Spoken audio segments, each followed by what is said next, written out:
Good morning everyone. आज आहे ट्रिपचा दुसरा दिवस. तर आम्ही रात्री स्टेसाठी इथं होतो. तर आमच्या रूममधून हे सुंदर दृश्य दिसत होतं. सकाळी इतकं वातावरण सुंदर झालं होतं, खूपच छान वाटत होतं.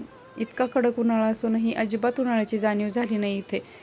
हिवाळ्यात जशी थंडी वाजते तशी थंडी होती, म्हणूनच की काय याला मिनी काश्मीर असं नाव दिलं असावं बहुतेक.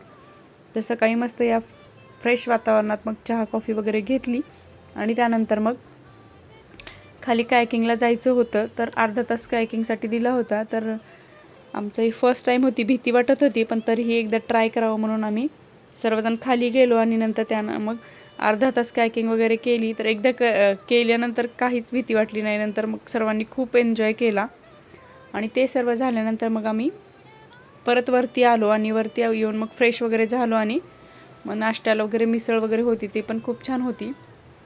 मग नाश्ता वगैरे केल्यानंतर परत आम्ही आवरून मग आम्हाला त्या साईडला जायचं होतं, कारण की तिकडं दत्ताचं मंदिर आणि 2-3 ठिकाणं पाहण्यासारखी होती. तर त्यासाठीच आम्ही तिकडे गेलेलो होतो. तर त्यासाठी बोटने प्रवास करायचा होता.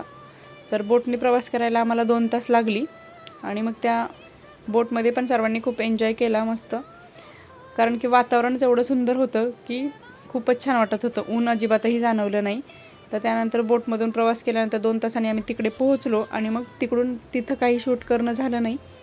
त्यानंतर तिथं जे मंदिर होतं दत्ताचं ते पण खूप सुंदर केलेलं होतं आणि त्यानंतर मग परत आलो आणि परत येऊन मग जेवण वगैरे आवरलं आणि त्यानंतर आम्ही घरी परत येण्यासाठी निघालो. तर येतानाच आम्हाला मग हे आरंभ असं शॉपचं नाव होतं. शॉप म्हणजे खूप होते इथं, फूड कोर्ट, शॉपिंगसाठी शॉप्स होते, भरपूर ठिकाणं होती. तर त्यानंतर इथं आणि असे प्राणी वगैरे होते आणि मुलांसाठी, छोट्या मुलांसाठी राईड्स वगैरे होत्या. तर मुलांनी पण खूप एन्जॉय केलं, सर्व राईड्स वगैरे खेळल्या आणि त्यानंतर मग इथे हे छोटेसे ससे वगैरे दाखवले होते. तर ते पण खूप क्यूट होते. तर ते वगैरे बघून झाल्यानंतर मग तिथं थोडासा नाश्ता वगैरे केला आणि हे जसे महाबळेश्वरमध्ये मॅप्रोची शॉप्स वगैरे असतात तर ती तशी इथं होती, पण इथं खूप महाग होतं. आम्ही फक्त पाहिलं. तर व्हिडिओ कसा वाटला ते मला कमेंटमध्ये नक्की कळवा आणि चॅनलला सबस्क्राईब